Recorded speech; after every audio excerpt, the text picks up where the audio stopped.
Droga, droga, droga.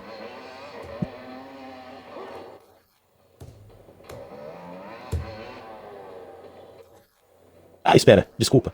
Este vídeo não é sobre julgamentos. Espere, deixe-me consertar isso.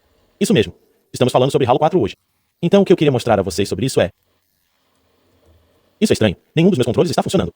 Ah, certo, porque Halo 4 não foi lançado para PC até 2020. Este laptop de 2006 definitivamente não consegue executá-lo. Teríamos que jogar isso no Xbox 360 se eu fosse fazer um vídeo sobre isso. Que é claro que é o que estou fazendo. Então, que truque está acontecendo aqui? Bem-vindo ao episódio 5 do Quick Start, um programa sobre inicialização rápida de sistemas operacionais integrados da era do mal-estar do computador pessoal. De meados ao final dos anos 2000, se você quiser a história completa, pode assistir aos episódios anteriores, mas não é necessário. A coisa mais importante a saber é que o circuito 2007 e muitos computadores, especialmente os de baixo custo, começaram a demorar muito para inicializar. Em parte porque os discos rígidos eram lentos, e os SSDs ainda não eram comuns, e em parte porque o Windows ficou muito maior quando o Vista foi lançado. Os montadores de PCs simplesmente ignoraram esse problema e deixaram os computadores lentos e horríveis por alguns anos. Mas alguns tentaram resolver. Eles não conseguiam tornar o Windows mais rápido e não venderiam hardware melhor pelo mesmo preço. Então a solução mais comum era oferecer um segundo sistema operacional no qual você pudesse inicializar em vez do Windows. Agora, essa série já passou da barreira galáctica. Começamos com um laptop da Sony que levava 4 minutos para inicializar o Windows ou 30 segundos para inicializar seu pequeno Linux especial. Mas tudo o que ele podia fazer quando você chegava lá era brincar. DVD não é muito emocionante. Também vimos o Asus ExpressGate, uma distribuição Linux incrivelmente básica que foi construída em milhões de placas-mãe, provavelmente incluindo uma que você possuía. Você simplesmente não percebeu porque não se importou. Nem ninguém mais. Também rimos da solução bizarra da Dell, onde eles enviaram 2 cópias do Windows na mesma máquina. Garoto Jimmy, por que sua mãe deixou você ter 2 carteiras? Finalmente nós nos molhamos coletivamente quando vimos a Samsung e a Phoenix se unirem para entregar uma máquina que não apenas inicializava o Windows e o Linux em dual boot, mas também rodava os dois ao mesmo tempo em um pesadelo horripilante do Dr. Jekyll e do Sr. Hyde. Então esta série tem sido uma montanha-russa. Isso é de propósito. Eu a projetei dessa forma e há muito mais para ver que vai te deixar de queixo caído. Mas vamos fazer um pequeno desvio para o mundano. Este episódio quebra todas as regras. Ele se passa bem antes do Vista ser lançado em um laptop razoavelmente bem equipado. E em uma quebra chocante da tendência, seu sistema operacional de inicialização rápida realmente inicializa rapidamente e serve a um propósito. É difícil de acreditar, eu sei, mas chegaremos lá. Primeiro, no entanto, uma pergunta. Você já se viu precisando de um monitor em uma emergência para algo como testar um console de jogo? Mas não tinha um por perto? Mas você tinha um laptop. Provavelmente aconteceu. Você está sentado ali olhando para a tela 1080p, que está bem na sua frente, com a porta HDMI bem ao lado. E você está se perguntando por que essa porta não funciona nos dois sentidos. Por que você não pode simplesmente conectar seu PS5 no seu laptop e usá-lo como monitor? Bem, não vamos medir palavras aqui. Se você estivesse no lugar certo na hora certa, você poderia. Alguns laptops realmente ofereciam isso. Eu só poderia citar alguns. O Alienware M18 e M17. E a Dell fez 4 revisões deles, então os números do modelo são inúteis. Eles também não parecem fazer nenhum tipo de barulho de marketing sobre essa capacidade. É muito difícil descobrir quais máquinas realmente poderiam fazer isso. E isso faz você se perguntar por que eles fizeram isso. Quer dizer, é um recurso legal, claro. Mas se eles não iam fazer um grande negócio com isso, qual o sentido? Eu nunca entendi por que as empresas se esforçam para adicionar um recurso que precisa de P&D, que exige esforço real apenas para abandoná-lo depois de 6 meses. Se o objetivo delas não era fazer disso um ponto de venda para a sua marca, então qual era? Eu também não sei porque esse é um recurso tão raro. Parece simples. Quer dizer, painéis LCD não são tão fáceis de conectar quanto um monitor normal, mas isso é apenas da perspectiva do consumidor. Como fabricante, é trivial. Você pode colar qualquer painel em praticamente qualquer entrada com 1 ou 2 chips conversores. Então, alguns dólares. Não é nada. Você precisa da capacidade de alternar entre fontes internas e externas. Mas isso é comum em laptops com GPUs duplas desde meados dos anos 2000. Esses são problemas resolvidos. Tenho certeza de que isso adicionaria alguns dólares ao custo da máquina. Mas se você está gastando vários milhares de dólares em um laptop de última geração, como não valeria a pena? Agora você pode, é claro, adicionar qualquer entrada que quiser com uma placa de captura. Mas além de ser um dongle que você tem que carregar, você também tem que exibir essa entrada de alguma forma. E isso é uma droga. Você vai ter que ligar o PC, iniciar o Windows, iniciar o OBS, ou o que for, e então você normalmente só obtém sua imagem em uma pequena janela. Porque as placas de captura modernas não são realmente feitas para assistir coisas. Elas são feitas para serem conectadas ao OBS Studio ou vMix, para que você possa transmitir para o Twitch e YouTube. Em outras palavras, elas são ferramentas para profissionais fazerem seus trabalhos, não para a recreação do consumidor. Então você tem que tomar medidas para tornar o vídeo em tela cheia e para fazer o som sair de seus alto-falantes e tudo mais. Isso não costumava ser o caso em 2002. Você podia comprar uma placa sintonizadora de TV em qualquer loja, conectar uma antena e sintonizar uma transmissão de TV com um software criado para assistir TV no seu PC. Era meio desajeitado, mas pelo menos servia para o propósito. Ele tinha como padrão a saída de áudio.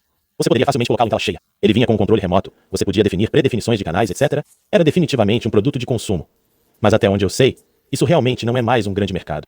A Hauppauge, fabricante de placas como a WinTV que eu tinha em 2002, costumava ser o primeiro nome que aparecia quando você pesquisava placas de captura no Google. Agora, eles só aparecem se você especificar o sintonizador de TV. E sim, olhe para esta captura de tela do site deles e me diga que essa imagem não tem uma década. Tenho certeza de que os Hauppauges ainda vendem esse produto, mas duvido que tenham realmente tocado nele de alguma forma há tanto tempo.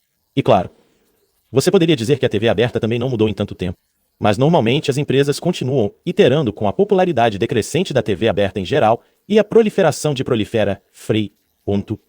Com a popularidade decrescente da TV aberta em geral e a proliferação de caixas de streaming de vídeo, duvido que muitas pessoas queiram assistir TV em seus PCs. Circuito 2006, no entanto, quando este laptop foi lançado, chute. Estou tendo uma cegonha. Você sente cheiro de torrada queimada. Por volta de 2006, no entanto, quando esse laptop foi lançado, nenhuma dessas coisas tinha acontecido ainda. Naquela época, as pessoas ainda assistiam TV, principalmente em TVs abertas ou a cabo, ou via satélite, todas ainda em definição padrão. Talvez um terço das ADTVs do ZUA fossem donas e o desligamento analógico não começaria no ZUA por anos. Então, os milhões de aparelhos de televisão fabricados desde a década de 1930, os videocassetes e as placas de captura, tudo ainda era de última geração. Mesmo com o ano do Windows Vista no desktop se aproximando. Ainda não tínhamos chegado ao começo do fim das pessoas carregando pequenas TVs Sony pretas e brancas para assistir aos jogos. Muitas casas ainda tinham TVs de tubo enormes ou até mesmo aparelhos de projeção porque os LEDs ainda eram muito caros. Um modelo de 40 polegadas 720p ainda pode custar o $10.000, mesmo na Black Friday. E você não conseguiria entrar em uma loja de artigos de boa vontade e comprar um modelo de 15 polegadas por $30 por pelo menos mais uma década. A maioria das pessoas ainda não tinha telas planas. O que eles tinham, no entanto, eram TiVos, que resolveram um problema antigo com a televisão. Você não podia assistir a algo até que fosse transmitido. Todo mundo odiava isso desde que a TV começou a funcionar nos anos 30, e dispositivos como o TiVo permitiam que você criasse seu próprio serviço de vídeo sob demanda para aliviar a dor. O vídeo sob demanda real ainda não havia decolado. A Netflix ainda era apenas uma empresa de aluguel de DVD que não lançaria um serviço de streaming por mais um ano. O Hulu não apareceu por mais 2 anos, e todos os outros demoraram quase uma década. E então, por mais irritante que seja que você não consiga visualizar entradas arbitrárias através do seu laptop hoje em dia, havia muito mais razões para querer fazer isso com um laptop há 16 anos. E acredite ou não, várias empresas aceitaram o desafio e o cumpriram. Você provavelmente não percebeu. Está tudo bem, nem eu. Estou falando de laptops com sintonizadores de TV integrado. Fiquei surpreso ao saber que havia um monte deles. Eu sabia que era possível que um barramento de cartão e placas de captura USB existissem desde tempos imemoriais. E eu sabia, por exemplo, que a HP incluía placas sintonizadoras em vários de seus laptops. Mas nunca tinha visto isso integrado em um até agora. Este é um Toshiba Quasimodo G 35AV600. E embora a maioria das máquinas de inicialização rápida que encontrei sejam mortalmente chatas por si só, esta realmente tem muito a ser discutida. Na verdade, tive que cortar esse roteiro em mais de 30%, porque eu só queria falar sobre as coisas e ele simplesmente aumentou para 1h30. Mas essa máquina realmente tinha algum pensamento por trás dela. Não é um pensamento totalmente bom, mas desde quando eu me importo com isso? A primeira coisa que preciso ressaltar, embora eu duvide que realmente precise ressaltar, é que é um Dreadnought. Este é um laptop de 17 polegadas, que é o tamanho perfeito. Não acho que eles devam fazer laptops menores que isso. Mas eu já usei muitos laptops de 17 polegadas. E esse é o maior que realmente não aparece na câmera. Essa coisa é enorme. Ele também tem uns bons 5 centímetros de espessura. Isso, na verdade, o torna mais robusto do que uma máquina Pentium de meados dos anos 90. Sinceramente, não tenho certeza do porquê isso é tão grosso. Quer dizer, eu meio que consigo entender por que a base é tão grande, mas não vejo por que a tela tinha que ser. O painel LCD real terá apenas 1/4 de polegada de espessura, então acho que isso é espaço aéreo praticamente inútil. Mas ainda assim, essa coisa pesa mais de 10 libras, então, acredite em mim, tem coisas lá dentro. Não acho que você ficará surpreso que tenha custado um bom dinheiro. Isso custa cerca de $2.300 novo. Na verdade, eu queria ter comprado o que saiu 6 meses depois, o AV660, porque essa teria sido a máquina mais cara que eu já tive, com um preço sugerido de $3.500. Mas, você sabe, pode doer para alguns de nós ouvir isso, mas os cálculos de inflação para meados dos anos 2000 até agora são quase tão chocantes quanto os da década de 1980. Então, lamento informar que o $2.300 em 2006 era na verdade bem próximo de $3.200. Hoje em dia, esse é o tipo de preço que você não chega perto até olhar para um i9 e um 4090. Então sim, essa coisa ainda custa um bocado.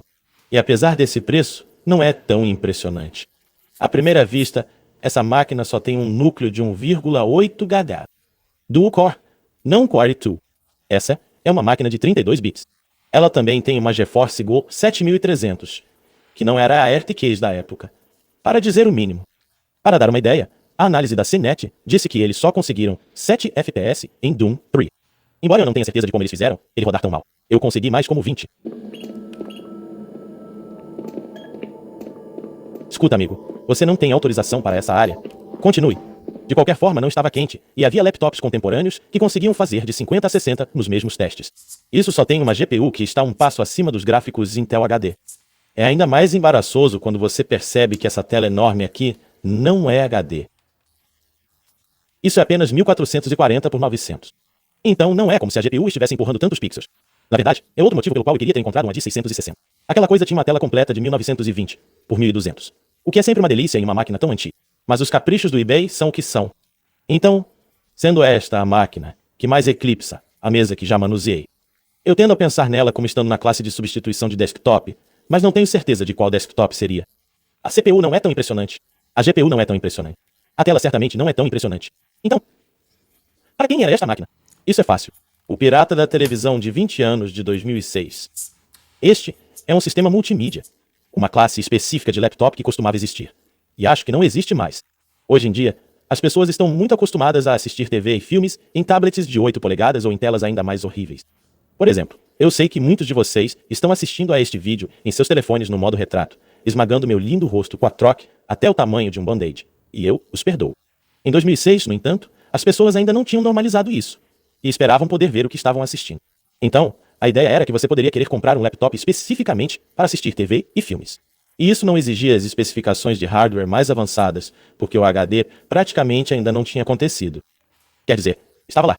A ADTV existia, mas o Blu-ray não foi lançado até o final de 2006. Então todo mundo ainda estava comprando DVDs nessa época. A maioria das transmissões de TV ainda estava em profundidade padrão, já que o streaming online ainda não existia. Mesmo se você fosse um pirata, simplesmente não havia fontes de conteúdo HD. Quase tudo era 480p na melhor das hipóteses, e os PCs conseguiam lidar com isso por mais de 5 anos. Pelo mesmo motivo, uma tela de alta resolução não era tão importante quanto uma que fosse enorme, muito clara e incrivelmente brilhante, e esta aqui atinge todos os 3 máximos. A PC realmente disse que esta era a tela mais brilhante que eles já tinham visto em um laptop, no mesmo nível de uma televisão LCD adequada. E estou inclinado a concordar. Na verdade, acabei de ser informado pela minha namorada que desbloqueei outra memória que, nesta era, eles relançaram o Terminator 2 em DVD. E ele veio como uma codificação HD de parte do filme no disco que você pode reproduzir no seu PC. Podemos realmente ter uma cópia disso? Se tivermos, colocaria isso na tela. Não? De qualquer forma, enquanto uma tela de 17 polegadas era um selo postal, ao lado das maiores TVs da época, um aparelho portátil barato ainda custaria apenas 15. Então, se você estivesse indo para a faculdade e precisasse de algo para assistir aos seus programas de TV 480p de Vox, obtidos legitimamente em seu pequeno e miserável dormitório, esta máquina teria sido perfeita. E essa intenção pode ser vista em todos os lugares. Por exemplo, enquanto um DVD player era um equipamento padrão na época, o desta máquina é um carregador de slot. Agora, a maioria dos laptops de PC usava uma gaveta pop-out boba. Sempre pareceu muito cafona. Acho que esta é uma solução melhor, embora um pouco mais propensa a falhas. Mas, mais importante, faz com que nos sintamos mais como um dispositivo do que um computador. Também é outra razão pela qual eu gostaria de ter conseguido encontrar um AV660, porque aquele tinha uma unidade de HD DVD. Tenho alguns desses, mas seria divertido ter um em um laptop. Pensando bem, acho que eles nunca lançaram o Mastering Commander nesse formato, então não sei que uso eu teria para ele. Ok, aqui vai outra coisa. Na lateral, temos um conector para fones de ouvido, e em seguida, temos outro conector para fones de ouvido. Isso faz muito sentido. Esta máquina é tão grande que você pode realmente ter assistido TV com alguém nela. Obviamente, era melhor se vocês dois pudessem ouvir. Curiosamente, no entanto, este conector do meio funciona como um ISPDF. A saída de áudio digital usa um daqueles cabos de fibra estranhos de 3,5 mm. Apenas no caso de você ficar preso assistindo a um filme no seu laptop. Mas você também tem um receptor estéreo de ponta. Quer dizer, todos nós já passamos por isso. Na parte traseira, você também encontrará uma variedade de saídas de vídeo. VGA era o padrão na época, já que HDMI ainda não era realmente uma coisa em PCs. E DVI nunca foi muito comum em laptops. Mas também porque a maioria das TVs de tela plana na época tinha entradas LGA. A saída de vídeo S também era muito comum, tanto em máquinas de consumo para assistir a vídeos por meio de uma TV, DEV, padrão, quanto em máquinas comerciais para conectar a projetores digitais. O que eu nunca vi em um laptop, no entanto, é esse cara aqui. Agora, se você é um nerd retrô, pode pensar que isso é um painel plano digital, que é uma interface para monitores LCD anteriores ao DZI. Mas em 2006, o DFP estava praticamente morto, até onde eu sei. E eu realmente tenho um cabo DFP aqui. E você pode dizer que ele tem cerca de 2 vezes a largura. Esta porta é na verdade chamada de Terminal D. Essa é uma interface de vídeo componente que estava em toda a eletrônica japonesa. Você a encontraria em receptores, TVs, todos os tipos de coisas. Na verdade, minha filmadora Canon Xiaowan usa a mesma coisa para suas saídas de componentes. Agora, talvez isso fosse comum em laptops japoneses. Não tenho certeza, mas suspeito que esteja aqui porque a Toshiba imaginou que você gostaria de conectar esta máquina à sua TV. E muitas pessoas ainda tinham cartilhas de última geração, onde o componente era o melhor que você poderia pedir. Tudo isso, mais o enorme botão de volume de alumínio, os gigantescos alto-falantes Harman Kardon, os controles de reprodução proeminentes, deixam claro que esta máquina é para a mídia. Mas as estrelas do show estão neste canto traseiro aqui. Primeiro temos a entrada de antena aqui para o sintonizador de TV embutido e em seguida, neste lado, temos outro conector S-Video para a entrada. Desta vez, em vez de saída. E então há um conector de 3,5 mm que aceita um cabo TRS para entrada de vídeo composto e som estéreo. Então, quando eu disse que ele tinha um sintonizador integrado, não quis dizer que ele vinha com uma placa que você colocava no slot de expansão na lateral. Quero dizer, ele é literalmente integrado. Há uma tampa na parte inferior que você pode abrir para ver a placa. É um pequeno trabalho mini PCI. Ele tem um micro coaxial para a antena. Tem todos esses fios para as outras entradas. Ele realmente é integrado. Agora, como eu disse, os sintonizadores de TV têm se tornado cada vez mais comuns há anos. Então, mesmo que essa seja uma maneira incomum de ver isso feito, a tecnologia estava realmente ficando muito madura. Isso significa que, enquanto minha placa de TV Win, em 2002 exigia um software ruim, em 2006 você podia usar o próprio Windows. Precisaremos ligar esta máquina para fazer esse ponto, mas teremos que fazer alguns desvios ao longo do caminho porque esta coisa tem algumas peculiaridades que eu gostaria de mostrar a você. Por exemplo, sim, ela tem uma cinemática de inicialização. Agora, antes de continuarmos, eu só quero dizer, eu estou supondo que você esteja ouvindo o barulho elétrico e do ventilador horrível que esta máquina está fazendo, e eu tenho más notícias. Você pode estar ouvindo isso durante todo o vídeo. Eu tentei desmontar isso para pelo menos limpar o ventilador da CPU, mas tem umas 3 placas de mezanino lá dentro. Se eu tivesse persistido, eu teria rasgado um cabo de fita ao meio e estragado a máquina. Além disso, não consegui consertar o chiado vindo do inversor do LCD, que é provavelmente o pior de tudo. Então, é o que é.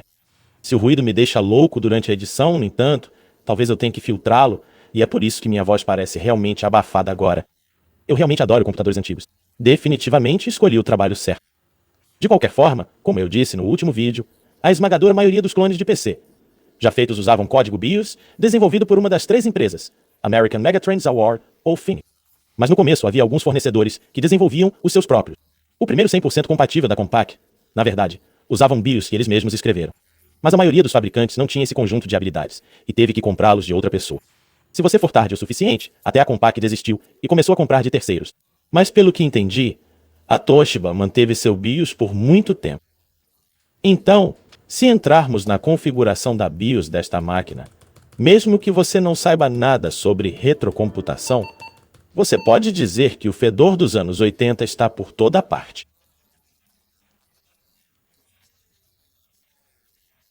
Parece pré-histórico. E basicamente é. Esta interface foi enviada na Toshiba desde pelo menos 1990. São 16 anos, e talvez até mais. É realmente bizarro ver coisas sobre virtualização e multiprocessamento em uma interface que associo a 386. Mas a estranheza atinge seu pico se você for para a última página da configuração onde você configurou o Array. Esta máquina tem 2 compartimentos de disco rígido. Cada um usa uma unidade SATA normal de 2,5 polegadas. Isso por si só não é incomum. Houve toneladas de substituições de desktop e estações de trabalho que fizeram isso. Na verdade, alguns até tinham unidades ópticas duplas. Por algum motivo, foi uma época estranha. Na maioria das máquinas, acho que ambas as unidades funcionam como unidades separadas comuns. Mas nesta, você pode entrar no BIOS e dividi-las ou espelhá-las juntas por meio de um controlador RAID de hardware RAID. Não sei por que você faria isso, mas você pode mesmo assim. Esse firmware está ridiculamente desatualizado. A Toshiba realmente o enlatou logo depois desta máquina. Em 2007, eles estavam usando o Phoenix como todo mundo, mas perderam um pouco de personalidade no processo.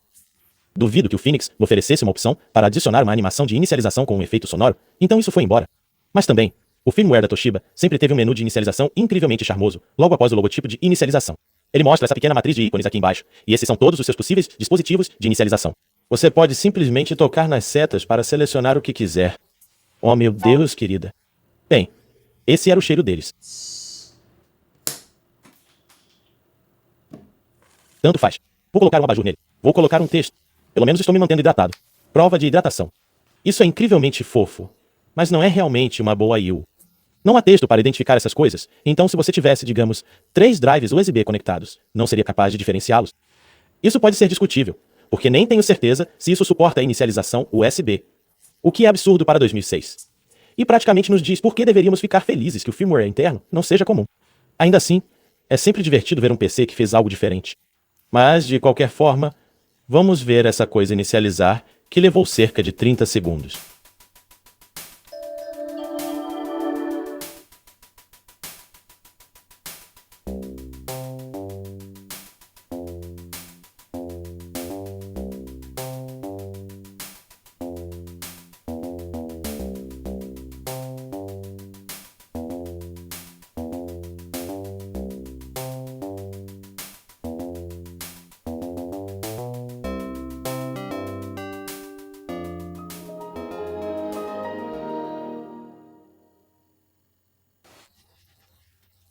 Portanto, não há dúvidas de que esta máquina não tem um problema de inicialização lento.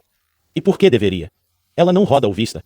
Ela tinha um pequeno adesivo especial que dizia que era compatível com o Vista, e como vinha com 1 GB de RAM, isso era verdade. Mas ele ficou no mercado por quase um ano antes do Vista ser lançado. Então, o que a maioria dos proprietários teria experimentado foi a edição do Windows XP Media Center, que é o que temos aqui. Isso é, sem sombra de dúvidas, apenas o Windows XP, um sistema operacional de 5 anos que rodaria confortavelmente em um Pentium 3 com 256 MB de RAM. Ele foi apenas aprimorado com alguns pequenos recursos bobos e, em seguida, um grande apito chamado Windows Media Center.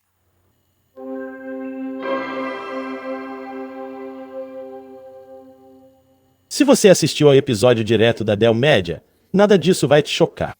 O Media Center é exatamente o que parece. É um grande player integrado que faz seu PC agir como um equipamento audiovisual, como um DVD player, algo que você conectaria à sua TV e usaria do seu sofá. Então, quando você o inicia, ele imediatamente fica em tela cheia com um texto enorme que você pode ver a 3 metros de distância. Todas as opções são coisas que você gostaria de fazer na sua sala de estar. Então, eu posso colocar um DVD, por exemplo, ir para reproduzir DVD e pronto.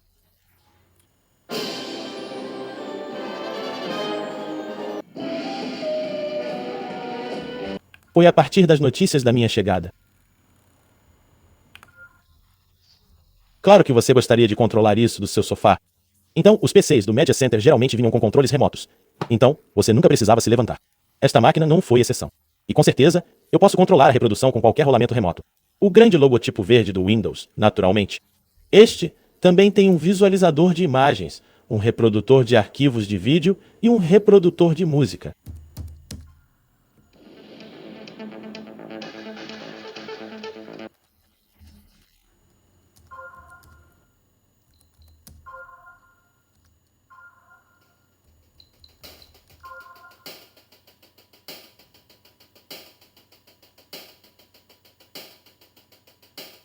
E é claro que pode fazer TV ao vivo, que é para isso que viemos aqui. Já tentei gravar esse vídeo uma vez, mas tive que parar, porque acidentalmente escrevi 4.000 palavras sobre o quão difícil é a experiência no Media Center. E isso acabou não sendo muito divertido. Então, para economizar muito tempo, não posso fazer uma demonstração disso fazendo o que fazia quando era novo. A TV analógica morreu, e como eu nem tenho um cabo de antena compatível, não há como alimentá-la com um sinal de EE. O sintonizador de TV tem outras entradas. É isso que estou usando agora. Mas a central de mídia, realmente não quero usá-las. Eu descobri como forçar, mas a experiência não é ótima. Em resumo, no entanto, os recursos de TV do Media Center eram um clone do produto Tivo extremamente popular, que permitia que você assistisse a programas de TV, olhasse um guia gráfico do que está passando, gravasse os programas, gravasse-os em uma programação se quisesse, e reproduzisse-os sempre que quisesse, e reproduzisse-os sempre que quiser. E, finalmente, você poderia pausar a TV ao vivo para poder ir ao banheiro sem perder nada. O Media Center faz tudo isso. Não muito bem, mas faz. Acho que se eu chegar aqui, acho que posso simplesmente dar uma pausa. Lá vamos nós. Então, isso é basicamente um tio. E não era único de forma alguma. Este foi lançado pela primeira vez em 2002, e sempre houve concorrentes comerciais, geralmente com mais funcionalidades. Você poderia até usar o XBMC no Linux ou um Hashbox modificado de graça, e eles também poderiam fazer muito mais. O ponto é que você não precisava fazer nada disso. Você poderia simplesmente sair e comprar uma máquina como esta, com todo o hardware integrado necessário, e o software pré-carregado que não fosse uma porcaria de terceiros hyperjunk. Então, efetivamente, você acabou de comprar um sistema de entretenimento completo que veio com um computador gratuito conectado. Se você não fosse um nerd, isso era muito legal. Se você fosse, provavelmente não tocaria nisso, nem com uma vara de 10 pés. Ouvi dizer que a maioria das pessoas de computador achava que o XP Media Center era um lixo quente. Obviamente, também tenho algumas opiniões negativas. Mas o importante é que este elemento do Cosmio não é nem remotamente especial. Havia dezenas de máquinas no mercado com Media Center que faziam tudo o que isso faz. Então, se eu analisasse isso, estaria apenas analisando o XP Media Center, e esse seria um vídeo separado como de costume, para esta série. Para ver o que realmente torna isso especial, temos que desligá-lo. Se olharmos acima do teclado aqui, temos algumas teclas de mídia. Você sabe, você tem seu play, pause, seu próximo anterior, etc, etc. E então, temos esses dois botões de atalho. Agora, normalmente, eles abririam o Windows Media Center e iriam para as sessões de TV ao vivo ou do tocador de música. Mas se eu assistir TV ao vivo agora, e de repente estivermos assistindo TV ao vivo com apenas 10 segundos de atraso.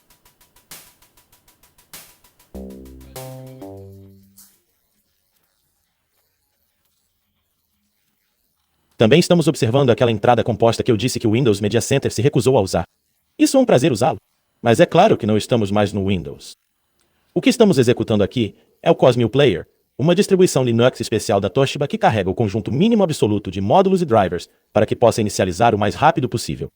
E então, em vez de um ambiente de desktop, ele inicia um aplicativo de centro de mídia, que se conecta instantaneamente à placa de captura, abre a última entrada usada e a coloca na tela. E esta é basicamente a tese de início rápido. Quase todas as máquinas que abordo têm uma coisa em 2 botões de energia.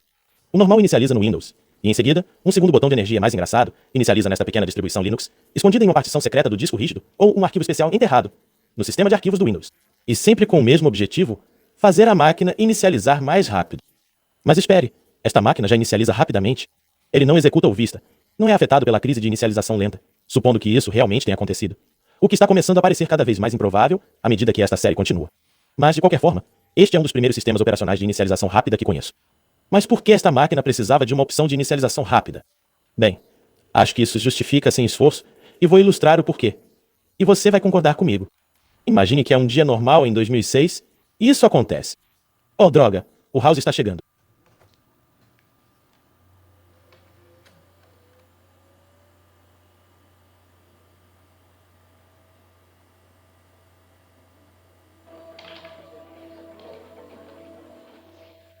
Certo, perdemos os primeiros 10 segundos do nosso show. Que chatice! Mas agora vamos ver o que acontece se inicializarmos no Windows. Oh, droga, o House está chegando. Primeiro, gastaremos 40 segundos inicializando. Então levaremos outros 20 segundos para iniciar o Media Center e ignorar as caixas de diálogo idiotas.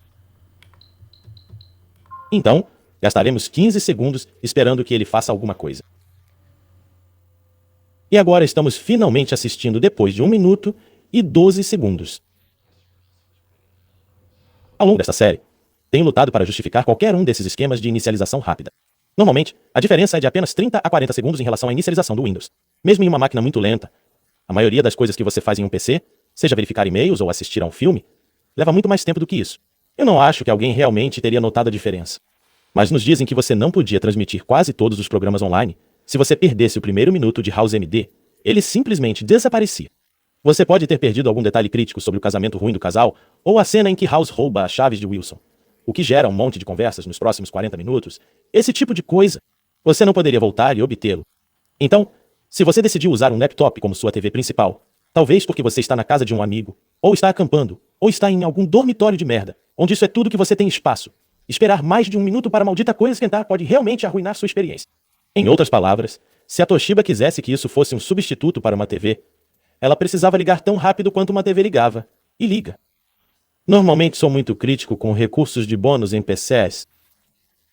Minha opinião é geralmente que são boas ideias mal implementadas, ou ideias ruins mal implementadas com mais frequência.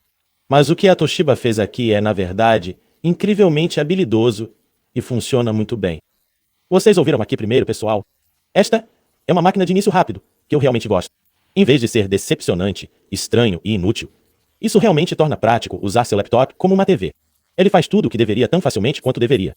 Não há besteira de computador, não há diálogos pop-up, nada. Ele apenas age como uma televisão. O controle remoto até funciona. Quero dizer, cada parte dele. Se você estiver do outro lado da sala, basta pegar o controle remoto, apertar o botão de TV ao vivo, e a máquina ligará e inicializará diretamente no modo TV. Você pode então navegar pelos canais ou digitar um número de canal. E claro, alterar o volume e silenciar diretamente da sua poltrona ou da sua cama de solteiro ruim. Curiosamente, não podemos alternar para entradas de vídeo composto ou S do controle remoto. Eu tentei todos os botões. Nenhum deles faz isso. Então você tem que ir até lá e apertar a tecla primeiro. Isso é meio chato. Como uma TV, também há um menu de configurações, e se adicionarmos um sinal, podemos fazer com que ele faça uma varredura automática dos canais disponíveis para facilitar a navegação. As configurações também oferecem ajustes de imagem e todas as opções de escala que você espera. Você não vai ficar preso a uma versão widescreen de uma imagem 4:3, ou vice-versa. Ele também suporta decodificação de legenda oculta, e você daria uma olhada nessa gravação? Se estivermos no modo de TV ao vivo e apenas apertarmos o botão de gravação no controle remoto, o que você estiver assistindo começará a ser gravado instantaneamente no disco rígido. Essa coisa tem cerca de 5 GB de armazenamento, e você pode gravar em 3 taxas de bits, de alta qualidade a reprodução longa. Isso tudo é em PEG 2, e as configurações correspondem a 8, 4 e 2 megabits, respectivamente. Isso é cerca de 1 a 5 horas de tempo de gravação. Você pode até verificar quanto tempo resta no menu de configurações, reproduzindo coisas no próprio laptop. Eu realmente não noto nenhuma diferença entre os níveis de qualidade, e especialmente, se você planeja assistir a alguns metros de distância, provavelmente conseguiria se safar apenas com o modo de reprodução longa. Então pense nisso como um TiVo com capacidade para 5 horas. Eu gravei algumas coisas antes, então se apertarmos o botão de TV gravada, obteremos esta lista de datas e horários. Infelizmente, não havia nenhum sinal de informação de programa integrado na televisão NS, então não há nomes nesta lista. Mas se eu estivesse usando o sintonizador, ele pelo menos teria me dito em qual canal estava aqui. Todos eles mostram apenas vídeo composto, ou S, de qualquer maneira. Podemos escolher qualquer clipe aqui e puxá-lo para cima se apertarmos F1 durante a reprodução. Você pode ver todas essas opções aqui para avanço rápido, retrocesso, repetição instantânea, salto instantâneo, que apenas saltam para frente ou para trás por alguns segundos. E tudo isso também está disponível no controle remoto. Então isso funciona muito como um TiVo até agora. Mas o recurso mais importante que eles tinham, de acordo com muitas pessoas, era a pausa ao vivo. Imaginei que é possível que algumas pessoas assistindo isso nunca tenham tido que aturar TV aberta. Então, só por precaução, aqui está o que foi. Ter que esperar um intervalo comercial para ir fazer xixi ou comer alguma coisa era incrivelmente irritante, mas inevitável com a TV. Um dos grandes recursos do TiVo era que você podia apertar pausa no controle remoto e ele começaria a gravar, mas deixaria você no primeiro quadro do vídeo. Então você podia se levantar e fazer o que precisasse fazer, depois voltar e apertar play. Você estaria 5 ou 10 minutos atrasado em relação à transmissão real, e então você poderia assistir no seu próprio ritmo, pausar e retomar, quando quisesse, voltar para partes que já foram gravadas, ou avançar rapidamente, pelo menos até você alcançar a transmissão real. Quando eu tinha um TiVo, eu entrava quando um programa começava e apertava pausa. Então, ia embora. E fazia outra coisa por 20 minutos. Então, quando eu voltasse, estaria atrasado o suficiente para poder avançar todos os intervalos comerciais sem precisar acompanhar a transmissão ao vivo. Era uma época bem desagradável para estar vivo, mas, ainda assim, todo mundo que tinha um desses adorava. Então, se a Toshiba tivesse deixado essa funcionalidade de fora, eles certamente teriam feito metade do trabalho. Bem, quando eu escrevi esse script pela primeira vez, eu disse que o Cosmio não tinha esse recurso porque eu li o manual e não havia nenhuma menção a ele. Eu apertei todos os botões do controle remoto e ele ainda não pausou. Então eu ia dizer que a Toshiba, muito triste e inexplicavelmente, arrancou a derrota das garras da vitória aqui. Mas então eu apertei F1 enquanto assistia a TV e notei esse atalho para gravação com deslocamento de tempo. Claro, apertei ITALT. E aí está. Este indicador aqui em cima nos diz onde estamos versus quanto o vídeo foi gravado. E assim como você esperaria, agora podemos pausar isso. Podemos retroceder. Podemos avançar rapidamente. Podemos pular no vídeo gravado, exatamente como um TiVo. Podemos até fazer tudo isso pelo controle remoto. Todos os controles funcionam como você esperaria. E como eu aprendi mais tarde por acidente, você pode entrar no modo de pausa ao vivo com o controle remoto. Só não faça isso apertando algo sensato. Você aperta o sinal de cerquilha. Você pode imaginar que eu não tinha pensado em tentar isso. Então isso é bizarro. A pausa ao vivo era um recurso muito interessante. E a Toshiba o incluiu, mas eles praticamente o enterraram. Eu não entendo isso. Não é como se estivesse inacabado. Funciona perfeitamente. Está até no menu de ajuda do programa. Só que o manual não menciona. E o controle remoto, que veio com a máquina, não tinha nenhuma etiqueta para isso. Quer dizer, por que colocar no cerquilha para começar? Mesmo que a Toshiba não pudesse adicionar um novo botão ao controle remoto e eles tivessem que sobrecarregá-lo em uma tecla existente, por que não usar a pausa? A pausa não faz nada durante a visualização normal e também faz sentido. Então, esta é apenas uma decisão bizarra. Mas no final das contas, eu gosto de pensar que a maioria dos usuários teria descoberto esse recurso. Então, vou chamar isso de uma experiência DVR quase completa e altamente impressionante. Uma omissão gritante, no entanto, é o guia de programação. Isso não tem um. Então tudo que você pode fazer é navegar pelos canais. Mas acho que é mais defensável. Os sinais ATC modernos têm um recurso de guia digital integrado. Mas o NSC nunca teve, então a única maneira de obter qualquer tipo de programação de TV era com um serviço online. Não culpo a Toshiba por não querer adicionar rede ao seu software instantâneo. Então acho que essa é uma omissão compreensível. Mas também significa que não há como programar essa coisa para gravar um programa em uma programação. O que definitivamente era o maior ponto de venda do tio. Por outro lado, sendo um laptop, a Toshiba provavelmente imaginou que ele estaria frequentemente em uma bolsa, e sem energia e frequentemente conectado a uma antena duvidosa de qualquer maneira. Então oferecer gravação programada viria com um asterisco enorme.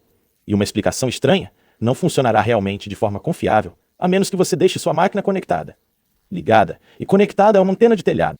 Como prêmio de consolação, no entanto, o Cosmo Player também tem um modo de disco.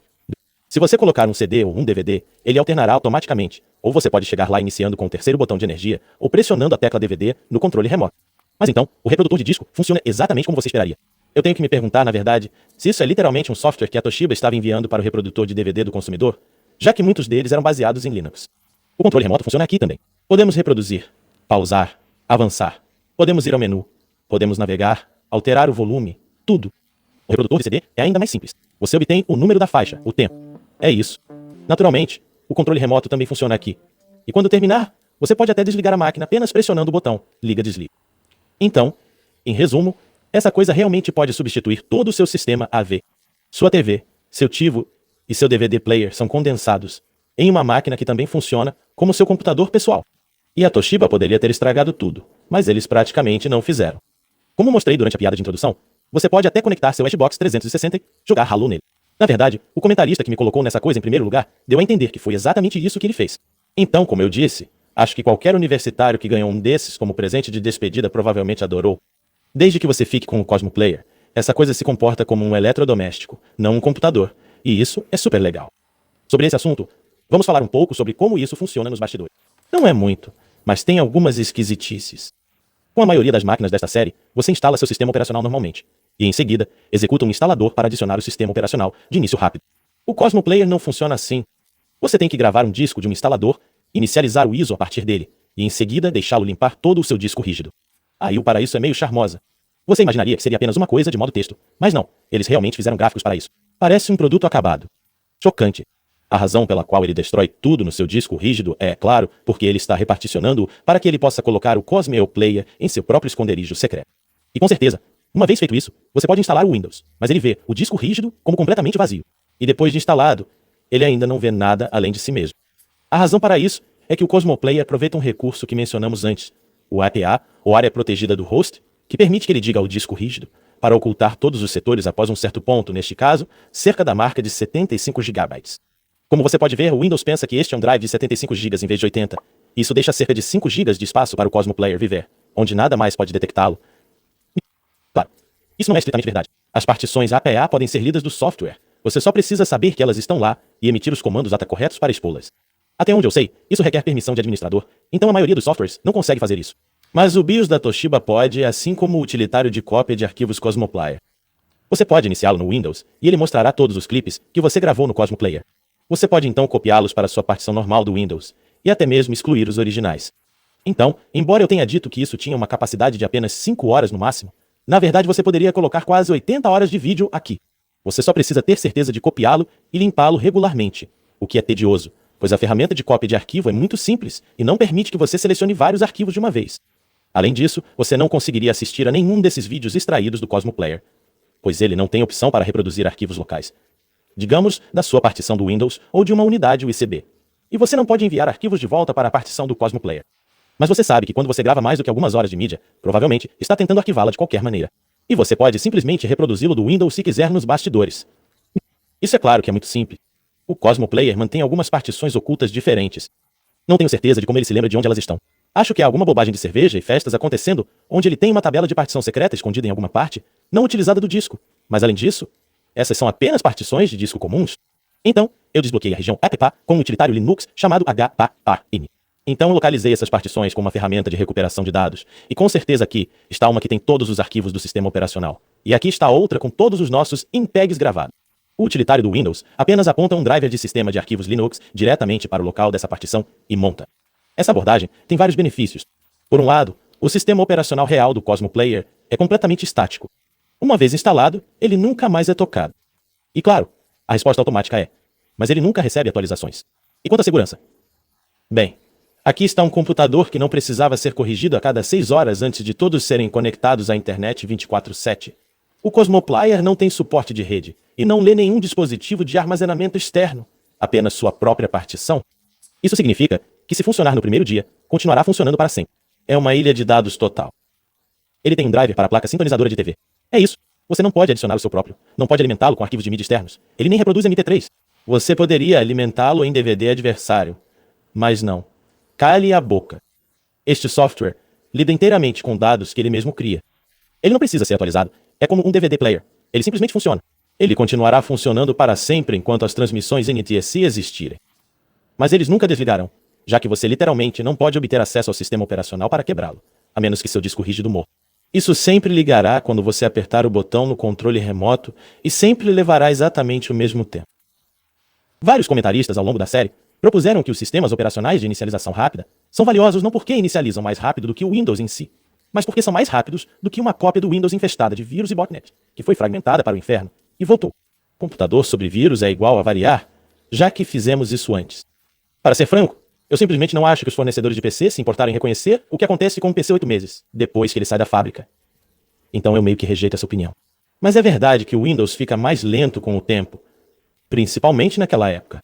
Esta foi uma era principalmente antes dos STs e antes que os PCs pudessem se desfragmentar em tempo real. A maioria das pessoas nunca fez isso, então mesmo uma cópia muito limpa do Windows perderia um pouco de força ao ser corrigida. E assim por diante, como o Cosmo Player nunca é corrigido, e você não pode alterar o sistema operacional, mesmo depois de anos de uso, ele deve sempre iniciar em exatamente 10 segundos, como novo. Finalmente, armazenar suas gravações em uma partição dedicada evita a necessidade do Cosmo Player tocar no sistema de arquivos do Windows. Como já mencionei antes, os drivers NTFs do Linux naquela época não eram tão maduros e confiáveis quanto são agora. Além disso, se você colocasse sua máquina para dormir ou hibernar, ou a desligasse incorretamente, sua partição do Windows ficaria suja. E mesmo agora, o Linux não consegue montar com segurança uma partição suja. Seus utilitários de reparo NTFs naquela época faziam mais mal do que bem. Então, basicamente, este teria sido um produto ridiculamente não confiável. Ele só funcionaria se você desligasse o Windows completa e corretamente toda vez que o usasse, e nunca se esquecesse de carregar sua bateria. Obviamente não é prático. Eu queria abordar a bateria, a propósito, só porque é meio cômico. A fonte de alimentação desta máquina usa um gigantesco conector proprietário de 4 pinos reservado para as máquinas mais potentes da Toshiba.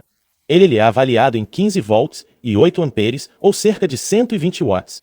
Com esta bateria tendo apenas 48 watts-hora, ela duraria cerca de 15 minutos totalmente carregada. Com esses números, até a bateria do meu Lenovo de 13 polegadas é maior. Dito isso, não tenho certeza para onde toda essa energia estaria indo se colocássemos a máquina em um medidor de watts com a bateria removida. Consumimos cerca de 60 a 70 watts durante a inicialização, cerca de 44 ocioso em um desktop, cerca de 50 a 60 ao reproduzir um DVD e cerca de 70 ao jogar um jogo. Todos esses números são quase os mesmos, seja no Windows ou no Cosmo Player. Então, há cerca de 40 a 50 watts faltando aqui e, honestamente, não tenho certeza para onde isso teria ido. Quando descobri o recurso RAID, pensei que poderia ser isso, mas acontece que um único disco rígido, SATA, consome talvez 3 a 5 watts, então não é isso. E pensei que talvez fosse a corrente de carga da bateria, mas duvido, dada a capacidade comicamente pequena deste pacote. Sinceramente, acho que a Toshiba só incluiu uma bateria por uma sensação de necessidade. Nem o Maximum PC, nem o Senet se preocuparam em mencionar a duração da bateria. Quer dizer, duvido que eles tenham testado. Quem faria isso? Qual é o cenário em que você tentaria usar essa coisa sem amarras? E isso pode explicar por que a bateria é incomum. Se a desbloquearmos e a retirarmos, você poderá notar que não há nenhuma etiqueta. Isso porque você tem que separar essas duas partes. Essa é a bateria real. Esta é apenas uma placa. Acho que a razão para isso é que essa bateria é tão inútil que a Toshiba imaginou que você poderia querer apenas retirá-la para economizar peso. Mas isso deixaria um buraco aqui onde estava esse pé robusto do receptor AV. Então, você pode separá-los e reinstalar a placa para que a máquina fique nivelada. Isso é realmente muito legal. Nunca vi ninguém tentar resolver esse problema. Então, esta é uma máquina peculiar de algumas maneiras, mas acho que ela se explica em grande parte. Minha pergunta é: por que a Toshiba se preocupou em enviar isso com o Windows Media Center? Quer dizer, ela tem algumas funcionalidades extras. Ele suporta gravação programada, reprodução de mídia local e outras coisas, mas isso é tudo o que a Toshiba poderia ter replicado. Eles claramente tinham as habilidades. Eu examinei os binários, olhei as mensagens de erro e os nomes das funções que estão incorporados ali, e não encontrei os nomes de nenhuma outra empresa. Nenhum vídeo interno ou Cyberlink. Apenas coisas que sugerem que este era genuinamente um produto interno da Toshiba. Novamente, eles provavelmente estavam escrevendo seu próprio firmware de DVD player. Eles obviamente tinham desenvolvedores que sabiam como escrever software de media player. E com esse conjunto de habilidades, eles poderiam ter tornado a experiência do Windows nesta máquina muito melhor. Novamente, não quero passar 20 minutos odiando o Windows Media Center. Ele honestamente merece mais. Mas aqui estão alguns exemplos. Lembra como eu disse que todos os PCs de Media Center suportavam esses controles remotos e universais? Sim, isso era meio verdade. Este controle remoto funciona, mas não com receptor IR integrado. Em vez disso, você tem que usar um desses dongles que vieram com cada PC de Media Center. Essa coisa tem cerca de 20 pés de cabo pendurados, e é um daqueles aparelhos super leves que você tem que prender com fita adesiva em uma superfície, ou o peso do cabo vai jogá-lo em órbita. Este laptop pode não ser muito portátil, mas agora é ainda menos.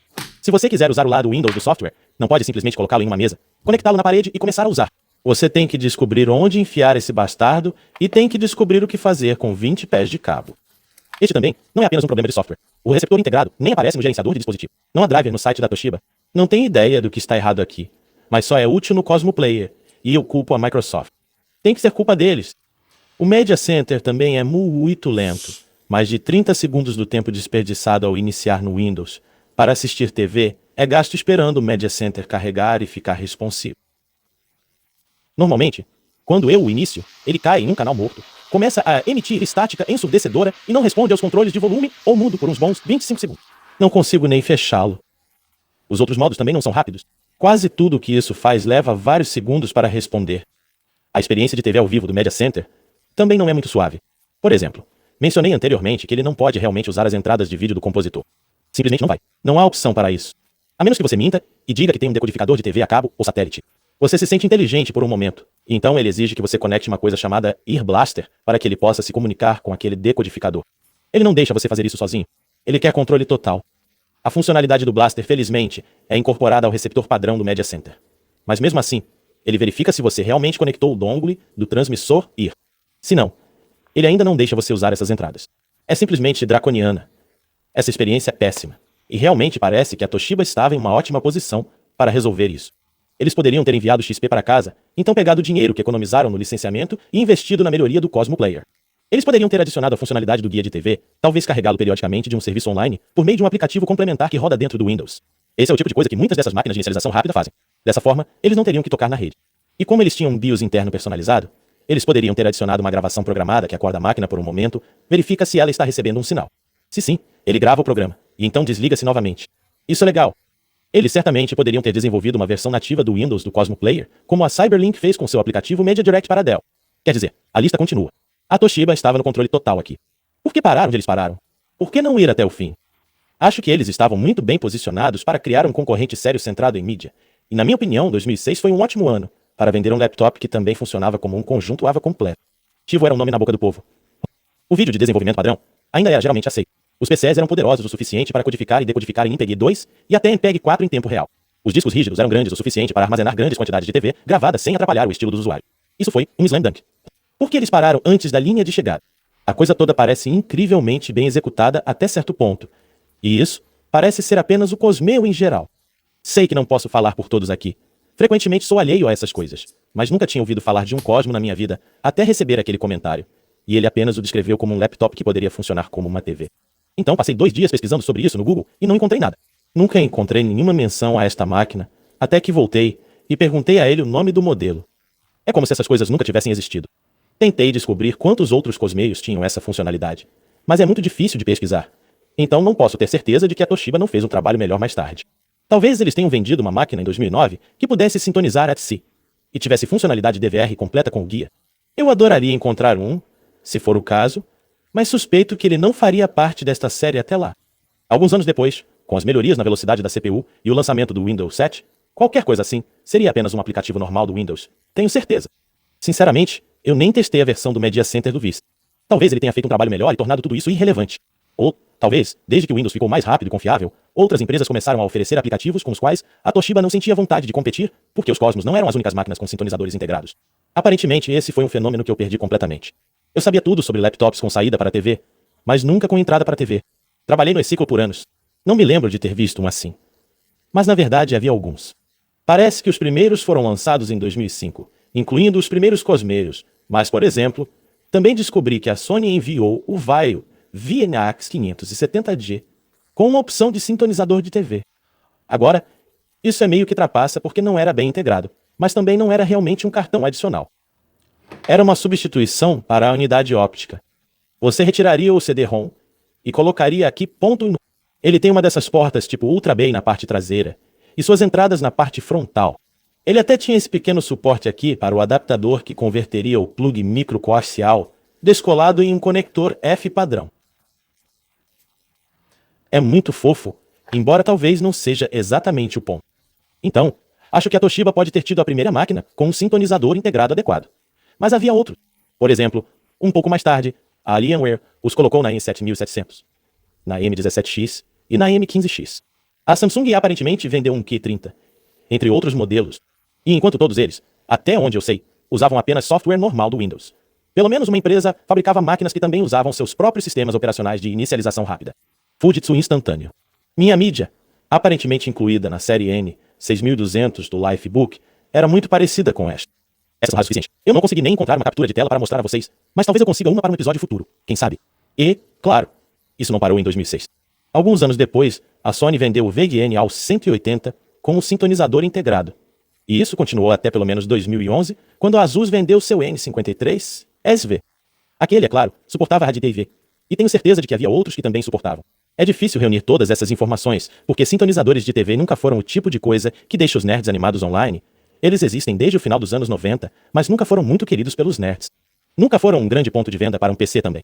Mesmo quando a TV aberta ainda estava muito na moda, quando o TiVo ainda era um grande nome, as únicas pessoas que eu lembro que realmente se importavam eram a galera da TV mitológica Linux, que era muito mais a ponta do iceberg dos entusiastas, porque era sempre incrivelmente irritante configurar essa porcaria.